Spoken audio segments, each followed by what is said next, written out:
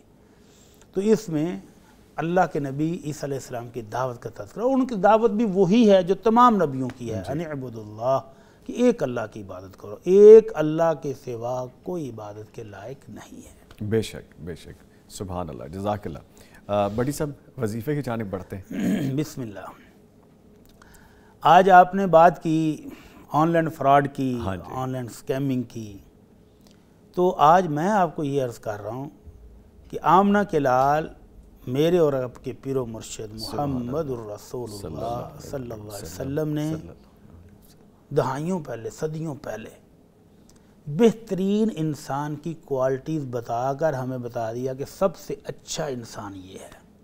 تو آج کا جو وظیفہ یا جو نیک عمل ہم اپنے ناظرین کو بتا رہے ہیں وہ یہی ہے کہ سب سے اعلیٰ انسان کون ہے، سب سے اچھا اور بہتر انسان کون ہوتا ہے؟ وہ شخص جو پوری دنیا کو تجارت کے لیے بھر دے، جو بڑے بڑے محلات تعمیر کر دے، جس کے پاس دولت کے انبار ہوں۔ کون سا شخص ہوگا جو اچھا شمار ہوتا ہے؟ جو بہت سارے رفائی کام کر رہا ہے وہ اچھا شمار ہوگا؟ تو آمنہ کے لال صلی اللہ علیہ وسلم نے ہمیں خود بتا دیا کہ میری نظر میں، میرے اور آپ کی نظر میں بھی کوئی لوگ اچھے ہوتے ہیں نا تو ہم ان کی تعریفیں کرتے ہیں، اور جس کی تعریف دونوں جہانوں کے سردار کر دیں اس کے کیا کہنے؟ سبحان اللہ، سبحان اللہ۔ تو فرمایا خیرکم خیرکم لأہلہ وانا خیرکم لأہلی، تم میں سے سب سے اعلیٰ، سب سے بہترین، سب سے اچھا شخص وہ ہے جو اپنی فیملی کے لیے اچھا ہے، جو اپنے گھر والوں کے لیے اچھا ہے، جو اپنے بیوی بچوں کے لیے اچھا ہے۔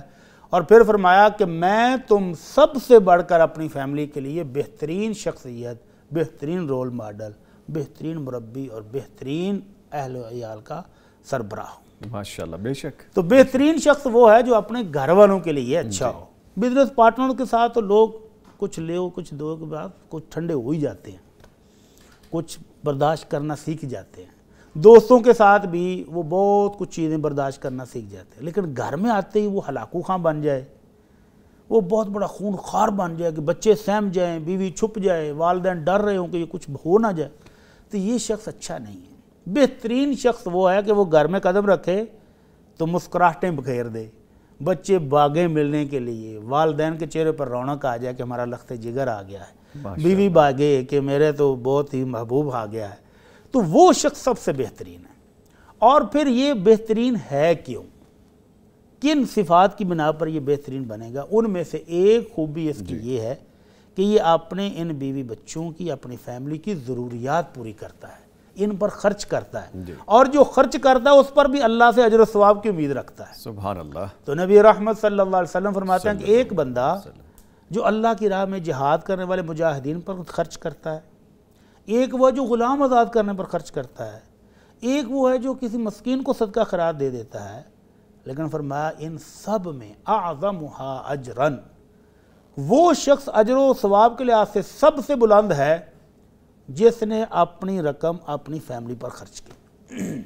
ثواب ان کا بھی بہت ہے جی، لیکن جو اپنی فیملی کی ضروریات پوری کر رہا ہے، فرمایا اس کا اجر و ثواب سب سے زیادہ ہے۔ کتنا خرچ کرے؟ ہمارے پاس تو سوال آتے ہیں نا، بچے پریشان ہیں کہ والد بائیکاٹ کر گیا ہے، والد دے نہیں رہا خرچہ، بیویاں پریشان ہیں کہ گھر پر خرچہ نہیں کر رہا۔ تو اللہ تعالیٰ نے وہ طریقہ اور مینا نبی بھی بتا دی کہ کیسے خرچ کرنا ہے۔ فرمایا لِيُنْفِقُ ذُو سَعَةٍ مِّن سَعَتِهِ، جس کو اللہ نے وافر مال دیا، خوشحال ہے، تو وہ اپنے سٹیٹس کے مطابق، اپنی آمدنی کے مطابق، اپنے خزانوں کے حساب سے خرچ کرے۔ وَمَنْ قُدِرَ عَلَيْهِ رِزْقُهُ فَلْيُنْفِقْ مِمَّا آتَاهُ اللَّهُ، اور جس کے پاس تھوڑا ہے، جتنا اللہ نے دیا اتنا ہی خرچ کرے۔ تو اللہ کسی کو اس کی طاقت سے زیادہ کسی چیز کا پابند بھی نہیں بناتا۔ اور پھر ساتھ خوشخبری بھی ہے کہ جو بیوی بچوں پر اس طرح خرچ کر رہا ہے، تنگ حالی کے باوجود ان کی ضروریات اپنی استطاعت کے مطابق پوری کرنے کی کوشش کر رہا ہے، اللہ سے اجر کی امید بھی رکھ رہا ہے، تو اللہ ان قریب اس کو اس تنگی کے بعد خوشحالی بھی دے گا، اللہ خوشحالی سے بھی نوازے گا، وافر مال بھی دے گا۔ تو یہ اس کے لیے بہت بڑی خوشخبری ہے کہ ایک تو اللہ سے اجر بھی مل رہا ہے، اور ایک اس کی تنگ حالی کو ختم کرنے کا نسخہ بھی آپ نے بتا دیا کہ بیوی بچوں پر خرچ کرو اس نیت سے کہ اللہ راضی ہو جائے، اللہ اجر بھی دے گا اور اس تنگی کے بعد اللہ فراخی بھی دے گا۔ سبحان تو اللہ۔ یہ ہے آج کا نیک عمل کہ بہترین بننے کی کوشش کریں، کنجوس بخیل بننے کی کوشش نہ کریں۔ نظامی بھائی ایسے لوگ بھی موجود ہیں جن کی اکاؤنٹ میں لاکھوں نہیں کروڑوں روپے پڑے ہوئے ہیں اور بیوی بچوں سے بائیکاٹ ہے، اللہ اکبر، ان پر خرچ نہ کرنا پڑے، جوڑ رہے ہیں اور وہ چھوڑ کے بھی یہیں چلے جاتے ہیں، وہ ساتھ لے کے بھی نہیں جا سکتے۔ تو بیوی بچوں پر خرچ نہ کرنا یہ جرم ہے، اللہ اور بیوی بچوں پر اپنی استطاعت کے مطابق خرچ کرنا اور اس پر اللہ سے اجر کی امید رکھنا تو یہ بناتا ہے اس شخص کو سب سے اعلیٰ اور بہترین انسان۔ سبحان اللہ۔ اللہ ہم سب کو یہ ایسا ہی بننے کی توفیق عطا فرمائے۔ آمین۔ بھٹی صاحب یہ تو بالکل مشکل نہیں ہے، کتنا آسان کام ہے اور اتنا تھوڑا ہے تو تھوڑا خرچ کرو، تھوڑا کرو، زیادہ ہے تو زیادہ کرو، بالکل۔ اور بہترین خرچ وہ ہے جو اپنے اہل و عیال پہ اپنے اہل و عیال پر خرچ کیا جائے۔ بیوی بچوں پر جو خرچ کرتے وہ سب سے زیادہ اجر والا بھی ہے اور اعلیٰ ترین خرچہ بھی۔ سبحان اللہ۔ بھٹی صاحب کبھی کبھی تو میں یہ سوچتا ہوں اگر آپ نے اپنے گھر والے ہی خوش نہ رکھے تو آپ نے کس کو خوش رکھا پھر؟ سبحان اللہ۔ سب سے پیاری بات تو یہی ہے نا بھٹی صاحب، اور اس کا اجر آپ نے بتایا آج، ماشاءاللہ ماشاءاللہ، وہ سارا صدقہ لکھا جاتا ہے جتنا آپ خرچ کر رہے ہیں، اور ہے بھی صدقہ ماشاءاللہ۔ آپ یہ دیکھیں نا، اب بیوی بچے ناراض نہ ہو جائیں کہ ہمیں صدقہ کھلا رہے ہیں۔ اللہ اکبر، یہ تو سمجھنے کی بات ہے۔ صدقہ کا مطلب ثواب، ثواب، کہ بالکل۔ صدقے کا ثواب اللہ کی طرف سے اس کو مل رہا ہے کہ وہ دن رات محنت کر کے جو کماتا ہے تو اپنے بیوی بچوں کو کھلاتا ہے، والدین پر، بہن بھائیوں پر خرچ کرتا ہے، تو اللہ اس کو اجر و ثواب بھی دے رہا ہے، بے شک، اور ساتھ وعدہ بھی ہے کہ اگر تنگ حالی ہو تو خوشحالی بھی آئے گی انشاءاللہ۔ انشاءاللہ تعالی۔ ٹھیک ہے سر، ٹاپک کی طرف چلتے ہیں، بلکہ میں چاہوں گا بھٹی صاحب آپ سے کویسچن کرنا۔ جی۔ ہمارا ٹاپک آج بڑا انٹرسٹنگ بھی ہے اور بڑا واسٹ بھی ہے، کھلا ہے بڑا۔ ہم ہر اپنے آس پاس دوسرے شخص کو دیکھتے وہ آن لائن فراڈ سے کہیں نہ کہیں متاثر ہو چکا ہے، تو آپ کے ساتھ تو نہیں ایسا ہوا کچھ؟ آن لائن فراڈ میں میں مختلف چیزیں منگوا بیٹھا ہوں، تو وہ بھائی لوگ جو چیز دکھاتے ہیں اس کوالٹی کی وہ بیچتے نہیں ہیں۔ فراڈ ہے یہ بھی، فراڈ ہے، یقیناً فراڈ ہے۔ جب ان سے شکوہ کیا جاتا ہے کہتے ہیں جی واپس بھیج دیں، ہم آپ کو ریپلیس کر دیتے ہیں۔ تو بھائی پہلے ہی آپ نے کیوں نہیں صحیح بھیجا؟ بلکہ آپ کی اجازت ہو تو میں ایک شیئر کر دوں آپ کا واقعہ جی۔ بھی حالیہ دنوں میں بھٹی صاحب نے بڑا پیارا ایک جوتا پہنا ہوا تھا اور سب پوچھ رہے تھے کہ واٹ اے پلیزنٹ، بڑا خوبصورت سا کلر تھا اور جوتا بڑا پیارا لگ رہا تھا، تو سب نے پوچھا، بھٹی صاحب نے کہا میرے نال سکیم ہوا ہے، میرے ساتھ فراڈ ہوا ہے۔ تو میں یہ کویسچن اس لیے کر رہا تھا سر، وہ یہ فراڈ کہیں پہ بھی ہو سکتا ہے جی، بالکل کر رہے ہیں۔ حالانکہ یہی اگر ایمانداری سے اپنی چیز بیچیں، مجھے ایک اچھی چیز بیچی گی تو میں 10 آدمیوں کو بتاؤں گا کہ یار یہ سٹور اچھا ہے، چیز بہتر بیچتا ہے۔ اور اگر اس نے میرے ساتھ فراڈ کیا تو دیکھیں اب آپ بھی آج آن ایئر کہہ رہے ہیں کہ وہ فراڈ ہوا ہے۔ بلکہ ہم چاہیں تو ہم وہ سائٹ بھی بتا سکتے ہیں، لیکن سمجھدار کے لیے اشارہ کافی ہے، ٹھیک ہے۔ بلکہ میری وائف بھی آج مجھے کہہ رہی تھی، یہ بھی بڑی انٹرسٹنگ بات ہے، ہر گھر کی کہانی ہے جی، میں آگے بتاؤں گا پروگرام میں کہ میرے ساتھ کیا کیا فراڈ ہو چکے ہیں آن لائن پہ۔ کہتی میرا وہ آپ نے واقعہ بتانا کہ شاپنگ کی تھی اور وہ غلط چیزیں بھیجی تھی تو وہ سائٹ کا نام، میں نے کہا چلے اتنا بتا دینا بہت ہے۔ تو یہ بات قسمتی ہے جی، ہم اپنا جو رزق اللہ نے لکھا ہے، جو مال اللہ نے لکھا ہے وہ ہم جائز طریقے سے لے سکتے ہیں، اور اس میں برکت بھی ہوگی، آخرت میں بھی فائدہ ہے اس کا، دنیا میں بھی فائدہ۔ اور اگر آپ فراڈ کریں گے، ایک دفعہ فراڈ کر لیں گے، دوبارہ وہ آپ نے کسٹمر ضائع کر دی اور پھر آپ مشہور کیا ہو جائیں گے؟ فراڈی ہے، اور پھر آپ بلیک لسٹ ہو جائیں گے، ٹھیک ہے۔ بڑی بڑی کہانیاں ایسی کہ پھر باقاعدہ ان سائٹس کو جا کے ہٹ بھی کیا گیا، سوشل میڈیا پہ لکھا گیا، اور وہ سائٹس اور وہ پھر وہ چیزیں بند ہو جاتی ہیں۔ تو یہ فراڈ کرنے والے یہ بھی سوچیں، یہ بھی میسیج ہے ان کے لیے۔ ٹھیک ہے بھٹی صاحب، کویسچنز شامل کرتے ہیں جی، بسم اللہ۔ پہلا کویسچن ہے، میرا سوال ہے کہ میری نانی اماں بیوگی کی عدت گزار رہی ہیں اور وہ بالکل اکیلی ہیں، ان کی صرف 5 بیٹیاں ہیں اور ان سب کی شادی ہوئی ہے، بیٹا کوئی نہیں ہے، اکیلی بھی ہم نہیں چھوڑ سکتے ان کو، بالکل ساتھ والا گھر نانوں کی بہن کا ہے، تو ان کے پاس چلی جاتی ہیں، کیا اس طرح عدت خراب ہو جاتی ہے؟ کیا وہ اپنی بیٹیوں کے پاس ان کے گھر چلی جائیں تو ان کے گھر جا کے بھی عدت کر سکتی ہیں؟ اور بہن کا گھر جو کہ بالکل متصل ہے، ساتھ جڑا ہوا ہے، دروازے کے ساتھ ہی دروازہ ہے، کیا ادھر بھی جا سکتی ہیں؟ جی نظامی بھائی، یہ جو فوتگی کی عدت ہے، جی، پہلی بات تو یہ کلیئر کر لیں، ہمارے بہت سارے ناظرین یہ بھی پوچھتے ہیں جی وہ بزرگ ہیں، بوڑھی ہیں، تو کیا وہ بھی عدت گزاریں گی؟ جی ہاں، یہ حکم ہر خاتون کے لیے ہے، خواہ وہ ینگ ہو، خواہ وہ 1.5 عمر کی ہو، خواہ وہ بالکل ضعیف ہو، عمر کے کسی بھی حصے میں ہو، کسی بھی حصے میں جس عورت کا خامد فوت ہو جائے، یہ شریعت نے پابندی لگائی ہے کہ وہ 4 مہینے 10 دن عدت گزارے گی۔ جی، عدت کا مطلب یہ ہے کہ وہ سادگی کے ساتھ رہے گی اور آپ نے اسی گھر میں رہے گی جہاں وہ پہلے رہ رہی تھی، بلا وجہ کہیں ادھر شفٹ نہیں ہوگی، میک اپ نہیں کرے گی، بناؤ سنگار نہیں کرے گی، زیور نہیں پہنے گی، نئے کپڑے نہیں پہنے گی، کوئی مخصوص رنگ نہیں ہے کہ سیاہ رنگ پہنے یا سفید پہنے، نہیں، جو بھی سادہ لباس اس کے پاس موجود ہے وہی پہنے، زیورات نہیں پہنے گی، سرما نہیں لگائے گی، میک اپ نہیں کرے گی، خوشیوں کی تقریبات میں نہیں جائے گی اور بلا ضرورت اپنے گھر سے باہر نہیں جائے گی۔ 4 مہینے 10 دن، تو ان 4 مہینے 10 دن کے اندر وہ سادگی کے ساتھ رہے گی، نہا سکتی ہے، کپڑے بدل سکتی ہے، لیکن میک اپ اور بناؤ سنگار اور بڑکیلے نئے شوخ کپڑے نہیں پہنے گی۔ گھر سے باہر کیسے جا سکتی ہے؟ جی، دوائی کی ضرورت ہے، دوائی لے آئے، گھر کا راشن کو لا کر دینے والا نہیں، وہ لے آئے۔ اگر وہ خاتون جاب کرتی تھی، مجبوری ہے، بچے پالنے ہیں، جاب کر سکتی ہے، لیکن شام کو گھر واپس آ جائے۔ یہاں یہ بزرگ خاتون ہیں، جی، اب ان کا مطلب ہے کہ یہ اکیلی ہیں، تو ایک سوال ہمارا بھی ان سے ہے کہ عدت کے بعد یہ کہاں رہیں گی؟ عدت کے بعد بھی تو ان کو ایڈجسٹ کرنا ہے، تو وہ ابھی کریں۔ وہ بچیوں میں سے کوئی ایک بچی شفٹ ہو جائے والدہ کے پاس، اپنے بچوں میں سے نانی کے نواسے نواسیوں میں سے کسی کو بھیج دیں، ساتھ ان کی بہن ہے وہاں سے کوئی بانجا بانجی ان کے پاس آ جائے، تو یہ مسئلہ آسانی سے حل ہو سکتا ہے۔ یا ماشاءاللہ 5 بیٹیاں ہیں تو وہ ایک خادمہ والدہ کو لے کر دے دیں جو ان کے ساتھ رہے، تو یہ باعزت طریقے سے عدت اپنے گھر میں گزاریں۔ پہلا حکم تو یہی ہے کہ عدت وہیں گزاری جائے۔ ٹھیک ہے۔ رسول اللہ صلی اللہ علیہ وسلم کے دور میں حضرت ابو سعید خدری کی بہن بیوہ ہو گئی، ان کے خامد قتل ہو گئے، وہ اکیلی تھیں اور بستی سے دور تھیں، تو انہوں نے اللہ کے نبی سے یہی مسئلہ پوچھا کہ اللہ کے نبی میں وہاں اکیلی ہوں تو کیا میں بھائی کے گھر شفٹ ہو جاؤں؟ آپ نے کہا ہو جاؤ اگر وہاں تم اکیلی ہو۔ پھر جب وہ مسجد سے نکل رہی تھی تو آپ نے واپس بلایا، کیسے کہا تھا؟ کہنے کہ اللہ کے نبی میں وہاں اکیلی ہوں، خامد میرا قتل ہو گیا ہے تو میں بھائی کے گھر شفٹ ہو جاؤں، عدت وہاں گزار لوں؟ آپ نے فرمایا نہیں، کسی فی بیتک حتی یبلغ الکتاب اجلہ، جب تک عدت پوری نہیں ہوتی وہیں اسی گھر میں رہو۔ تو کہتی پھر میں نے وہ 4 مہینے 10 دن وہیں گزارے۔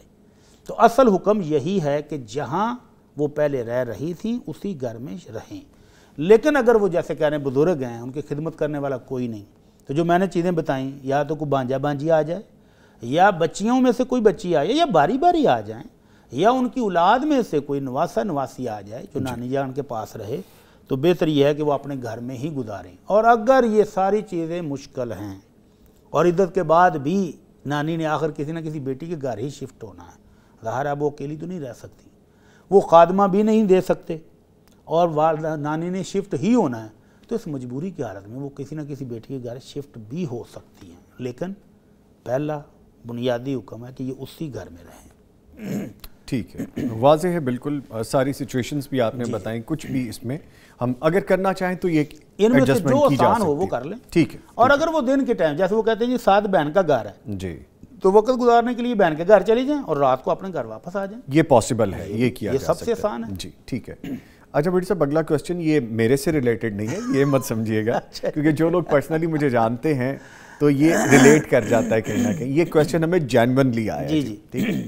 کوسچن ہے، میں کسی سے 5 ماہ کے ادھار پر گاڑی خریدتا ہوں اور طے پایا ہے کہ اس کی موجودہ قیمت جو بھی ہو اس کا اعتبار نہیں ہوگا، بلکہ 5 ماہ بعد جب ادائیگی ہوگی تو اس وقت جو ریٹ ہوگا وہ رقم واپس کروں گا، چاہے وہ قیمت وقت خرید کی قیمت سے کم ہو یا زائد۔ کیا اس طرح کی خرید و فروخت جائز ہے؟ میں بھی پوچھتا ہوں بھٹی صاحب، جائز ہے؟ آپ کے پاس کبھی ایسا لاڈلا کسٹمر کو آیا ہے؟ نہیں سر، ایسا کبھی نہیں ہوا۔ اسلام بہت صاف ستھرا مذہب، جی، صاف ستھری تعلیمات، اور معاملات میں بھی پیور نیچرل طریقے سے صاف ستھرے طریقے سے ڈیل کرنے کا حکم دیتا ہے۔ وجہ جی، اسلام چاہتا ہے کہ کسٹمر اور تاجر دونوں میں سے کسی کا نقصان نہ ہو، تاجر ایمانداری سے نفع کمائے اور کسٹمر اپنی دی ہوئی رقم کے بدولت بہترین چیز کوالٹی کی جو وہ چاہتا ہے وہ اس کو ملے، دونوں میں کوئی دوسرے کو دھوکہ نہ دے، اور کہیں ان کا بعد میں لڑائی جھگڑے کا امکان نہ ہو، صلح صفائی ہو، محبت ہو، پیار ہو۔ جی، تو اس لیے اسلام نے ایسی تعلیمات دیں کہ جن کے ساتھ پیار محبت باقی رہے، کسٹمر کی عزت بھی باقی رہے اور تاجر کی عزت بھی باقی رہے اور ایمانداری کو فروغ ملے۔ تو اللہ کے نبی صلی اللہ علیہ وسلم نے وہ تمام تجارتیں جو پہلے عرب میں رائج تھیں اور ان میں دھوکہ تھا، فراڈ تھا، چیٹنگ تھی اس میں، وہی جو آن لائن فراڈ والی بات ہے، تو اس فراڈ والی تمام تجارتوں کو اللہ کے نبی نے حرام قرار دے دیا۔ مثال کے طور پر صلی اللہ علیہ وسلم ایک تجارت تھی کہ بھائی صاحب یہ اونٹ میں خرید کے لے کے جا رہا ہوں، یہ اونٹنی خرید کے لے کے جا رہا ہوں، اس کے ہاں بچی کی ولادت ہو، اب ضروری تو نہیں کہ وہ اس کے ہاں بچی کی ولادت، اونٹنی بھی جنے گی، اونٹ بھی ہو سکتا ہے جی، پھر اگر اونٹنی ہو تو پھر وہ جوان ہو، پھر اس کے ہاں بچی ہوگی تو پھر میں پیسے دوں گا، تیسری نسل پہ پیسے دیں گے، لمٹ ہی کوئی نہیں ہے، طے ہی کوئی نہیں ہے کہ کب اس کی ادائیگی ہوگی۔ اچھا، یہ زمانے جاہلیت میں جاہلیت آپ نے منع کر دی کہ یہ بیع نہیں ہوگی، اس میں تاجر کا نقصان ہے کہ کب اس کو رقم ملے گی بھائی۔ اسی طرح بازار میں کچھ بیوع ایسی تھیں کہ سودا ہو رہا ہے، کریٹ پڑے ہیں مثال کے طور پر یا کپڑے کے تھان پڑے ہیں، تو دکاندار کہتا ہے بھائی ریٹ یہ ہے لیکن جس کو آپ نے ٹچ کر لیا بس پھر وہی لینا پڑے گا۔ یہ تو وہ بات ہوئی، یہ ہاتھ لگ گیا تو یہ بچھوت ہو گیا، یہ لاٹری ہے، صحیح نکلا ہے لیکن نہ نکلے تو نہ نکلے۔ تو یہ ایسی تمام بیوع جس میں دھوکہ ہو، فراڈ ہو، خدشہ ہو کہ بعد میں لڑائی ہوگی، وہ آپ نے ساری کینسل کرا دی۔ تو یہ جو تجارت ہے اس میں ایک چیز بہت اہم وہ نہیں ہے، وہ کیا کہ قیمت ہی طے نہیں ہے۔ مثال کے طور پر آپ کسٹمر کہتا ہے جی میں آپ کو پیسے دے دوں گا 50 لاکھ، آپ مجھے گاڑی دے دیں، اور وہ گاڑی طے کر کے نہ جائے کہ وہ کون سی کمپنی کی لے گا، اور آپ اس کو اپنی مرضی کی گاڑی بھیج دیں، وہ لے گا، وہ تو لڑے گا آپ کے ساتھ۔ اسی طرح تاجر کے پاس سے گاڑی لے لی اور قیمت 5 ماہ کے بعد طے کریں گے، اس وقت جب طے کریں گے پھر لڑیں گے، وہ کہے گا نہیں اتنی لینی ہے، وہ کہتا ہے کہ نہیں میں اتنی دوں گا۔ تو اس لیے اس کے اندر جب قیمت طے نہیں ہے پہلے دن سے تو یہ ڈیل ہی حرام ہے، ڈیل حرام ہے بھٹی صاحب، شرن حرام ہے۔ اچھا، ہر وہ ڈیل جس کے اندر یا تو قیمت طے نہ ہو یا وہ چیز طے نہ ہو کہ دینی کیا ہے۔ جیسے میں نے مثال دی کہ وہ گاڑی طے کر کے نہیں گیا کہ کس کمپنی کی لینی ہے، کتنے سی سی کی ہوگی، کیا اس کی صفات ہوں گی، یا وہ قیمت ہی طے نہیں کر کے گیا، خالی چلا گیا جی بات ٹھیک ہے گاڑی ہوگی۔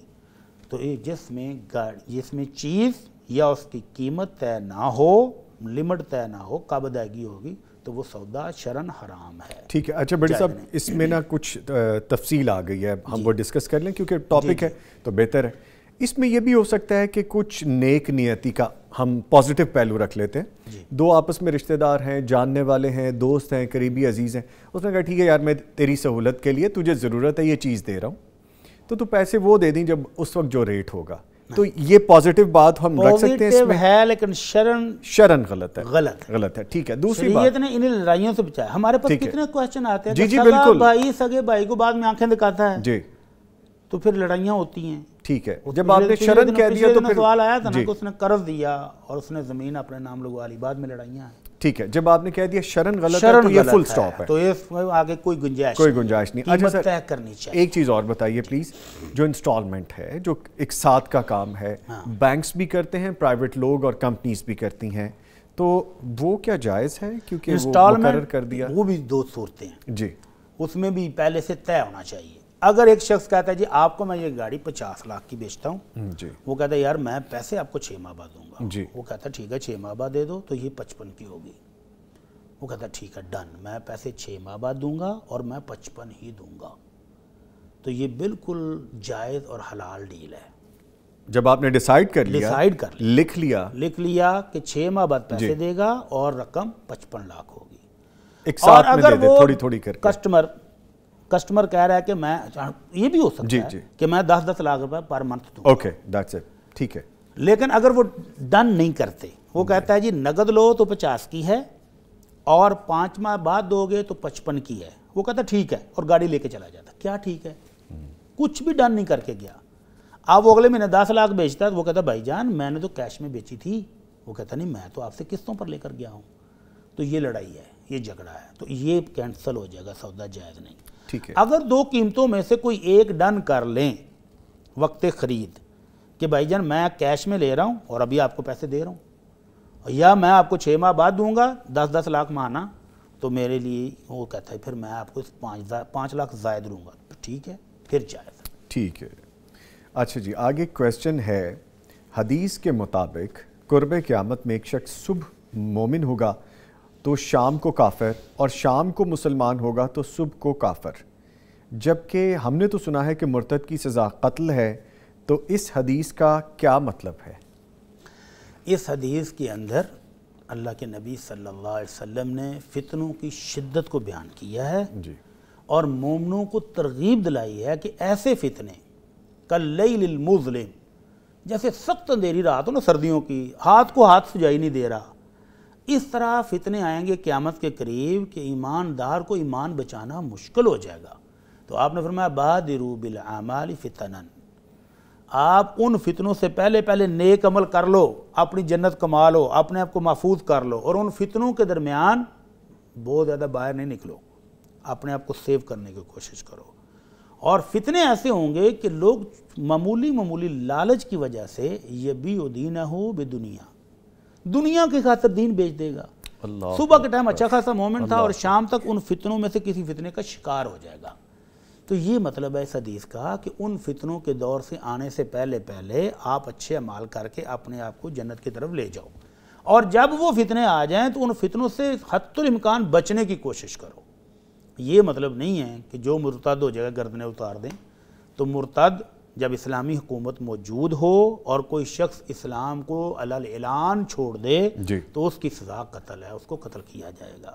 لیکن یہ اس حدیث کے اندر قیامت کے قریب جو فتنے آئیں گے شدید ترین، مثلا دجال آئے گا اور وہ لوگوں کو کہے گا میرا کلمہ پڑھ لو، مجھ پر ایمان لے آؤ تو میں تمہیں یہ خزانے دوں گا، اس کے پاس خزانے پیچھے ایسے چلتے ہوئے نظر آ رہے ہوں گے، تو وہ اپنے ماننے والوں کو رنگ برنگی ڈشیں کھلائے گا، جتنا کو مانگے گا اس کو ہے یہ تیرا ہے، یہ تیرا ہے، وہ بانٹتا پھرے گا۔ تو اس حالت میں ایمان بچانا مشکل ہو جائے گا، لوگ دجال پر ایمان لے آئیں گے اور رب پر ایمان کو چھوڑ دیں گے۔ تو فرمایا وہ دور آنے سے پہلے اپنے آپ کو بچا لو، نیک عمل کر لو۔ ٹھیک ہے، اصل مفہوم یہ ہے جس کو سمجھنا ضروری۔ بٹی صاحب جب آپ یہ بتا رہے تھے نا تو مجھے ایک فیل آ رہی تھی کہ دور تو اب بھی ایسا ہی چل رہا ہے، ایسے فتنے آ رہے ہیں بٹی صاحب کہ بندہ سوچتے کہ یہ کیا ہے، یعنی ایسی آفرز آپ کو آتی ہیں جس کے اندر سیدھا نظر آ رہا ہوتا ہے کہ یہ سود ہے، جی، اور آپ دوسرے پر احسان کرتے ہوئے اس کے ساتھ ہمدردی جتاتے ہوئے وہ سود خود بھی کھا لیتے ہیں۔ اللہ اکبر۔ تو یہ دور لگتا ہے کہ ایسا ہی قریب آ رہا ہے، قریب آ رہا ہے، بچنا چاہیے جیسے آپ نے فرمایا۔ سوشل میڈیا پہ وہ چل رہا ہے نا، بڑی ریسنٹ آج کل کی بات ہے کہ ایک ایسے صحابی کی جو نیکیاں بیچ رہے تھے پیسوں کے عوض، یہ فتنہ نہیں تو کیا ہے بٹی صاحب؟ اب خریدنے والوں کی عقل دیکھیں اللہ کہ خود نماز نہیں پڑھنی، روزہ نہیں رکھنا، اذکار نہیں کرنے، تلاوت نہیں کرنی، اور 100 روپے میں نیکیاں خرید رہے ہیں اس سے جا، اور وہ کیا کہ اس کے پاس سٹور کیسا تھا کہ جس سے وہ نکال کے بیچ رہا ہے۔ اللہ اکبر، اور رسید پہ لکھ کے دے رہا ہے 1000 نیکی، ارب نیکی۔ اللہ اکبر، اللہ اکبر، یہ فتنے نہیں تو اور کیا۔ اللہ تعالیٰ ہم سب کو اپنی امان میں رکھے، آمین۔ سر آگے کویسچن ہے کہ حدیث کے مطابق روز قیامت سینگوں والی بکری سے بھی بدلہ لیا جائے گا، جبکہ ہم نے تو سنا ہے کہ جانوروں کا کوئی حساب کتاب نہیں ہے۔ براہ کرم مذکورہ بالا حدیث کا مفہوم بتا دیں۔ اللہ رب العزت قرآن مجید میں فرماتے ہیں وَإِذَا الْوُحُوشُ حُشِرَتْ، وہ وقت بھی یاد کریں قیامت والے دن جانور بھی اٹھائے جائیں گے، ان کو بھی اکٹھا کیا جائے گا۔ جی، کوئی مقصد ہے نا؟ جی جی۔ تو سب سے پہلے تو اللہ رب العزت اپنے عدل کا اظہار فرمائیں گے۔ اس مالک نے اس دنیا میں اعلان کروایا ہوا تھا کہ میرے بندو انی حرمت الظلم علی نفسی فلا تظالموا، میں نے اپنے لیے ظلم کو حرام کر لیا تو تم میرے بندے ہو کر، میری مخلوق ہو کر آپس میں ظلم نہیں کرو۔ اور فرمایا نبی علیہ الصلوۃ نے ان الظلم ظلمات یوم القیامہ، دنیا میں کیے ہوئے ظلم قیامت والے دن سخت اندھیرے بن جائیں گے۔ تو ان ظلموں کا بدلہ کہاں ہوگا؟ اللہ رب العزت اپنا عدل، اپنا انصاف دکھانے کے لیے اپنی اس بے ضرر سی مخلوق کے درمیان بھی عدل کر کے دکھائیں گے کہ یہ دیکھو جس کے سینگ نہیں تھے اس کو سینگ والی بکری نے مارا تو کتنی تکلیف ہوئی دنیا میں۔ صاحب کتنا بڑا میسیج ہے۔ ہاں، تو یہ اصل میں یہ حدیث میں لوگوں کے لیے میسج ہے کہ وہ اللہ جو ایک معصوم سی بکری پر ہونے والے ظلم کا بھی بدلہ دلوائے گا تو تم انسانوں کو کیسے چھوڑے گا؟ تو تم آپس میں جو ظلم کر رہے ہو سمجھ لو کہ تم نے بھی حساب دینا ہے پل صراط پر، جب یہ بکریوں کا بھی قصاص ہو رہا ہوگا تمثیل کے طور پر کہ دیکھو اللہ ایسا عادل ہے کہ اس نے اس معصوم بکری کو بھی اس کا حق دلوایا ہے۔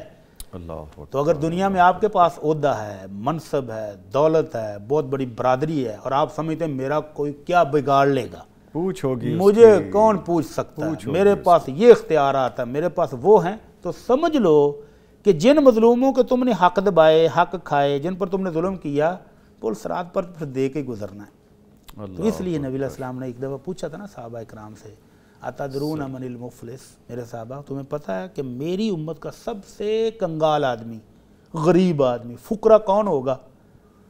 تو صحابہ نے کہا اللہ کے رسول جس کے پاس درہم اور دینار نہ ہو، سونا چاندی نہ ہو، وہی غریب ہے. آپ نے فرمایا نہیں، قیامت والے دن آئے گا اور پہاڑوں جیسی نیکیاں لے کر، نماز، نفلی، روزے، زکوٰۃ، حج، بے شمار نیکیاں کما کے آئے گا، لیکن کسی بندے کو تھپڑ مارا ہے، کسی کا حق کھا گیا، کسی کو قتل کیا، کسی پر تہمت لگائی. تو ایسے ایسے ظلم کر کے جب آئے گا تو قیامت والے دن فرشتے کہیں گے اللہ یہ حقوق لینے والے بھی موجود ہیں، تو ان مظلوموں کو اس کی نیکیاں دی جائیں گی، کیونکہ وہاں درہم دینار تو ہے نہیں. تو اس نیکیوں والے کی نیکیاں لے کر مظلوموں کو دے دی جائیں گی، اور فرشتے رپورٹ دیں گے کہ اللہ اس کا کھاتا ختم، نیکیاں ختم ہو گئی ہیں اور مظلوم ابھی باقی ہیں. تو حکم ہوگا کہ مظلوموں کے گناہ لے کر اس پر ڈال دو جی، اور جب وہ اپنے گناہ بھی اس کے باقی ہیں اور مظلوموں کے گناہ بھی اس پر ہوں گے، نیکیاں ختم ہو جائیں گی، تو وہ جہنم رسید ہو جائے گا. فرمایا یہ میری امت کا سب سے غریب آدمی، مفلس آدمی ہے. مفلس. ٹھیک ہے. تو یہ تمثیل دے کر سمجھایا گیا ہے کہ انسانوں وہاں تو جانوروں کے بھی بدلے ہونے ہیں، تو تم ظلم سے بچ جاؤ.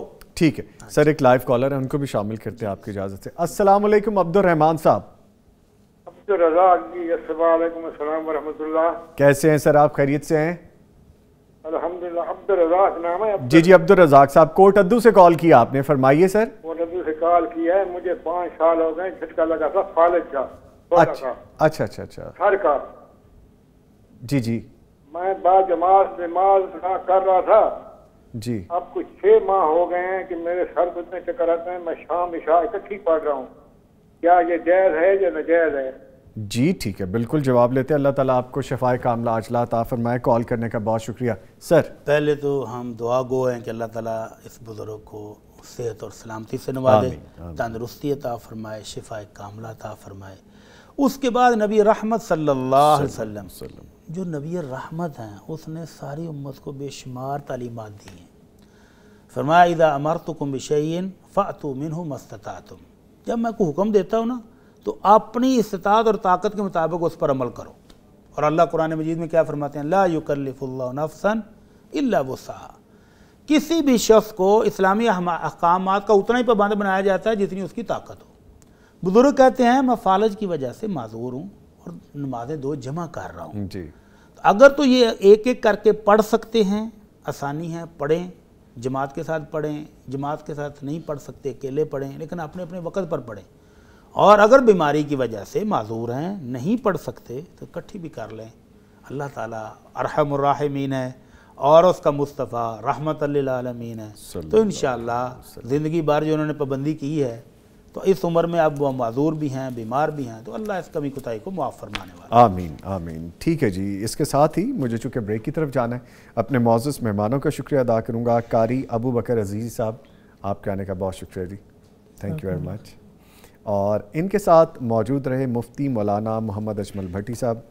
بھٹی صاحب آپ کے بھی آنے کا شکریہ، جزاک اللہ خیر. اور انشاءاللہ نیکسٹ پروگرام میں پھر دوبارہ ملاقات ہوگی جی. لے جی، پروگرام ابھی جاری ہے. ایک چھوٹے سے بریک کے بعد دوبارہ آپ سے ملیں گے. ہمارے ساتھ رہیے گا اور جانیے گا کہ آن لائن فراڈ سے بچ کیسے سکتے ہیں. ملتے ہیں ایک بریک کے بعد.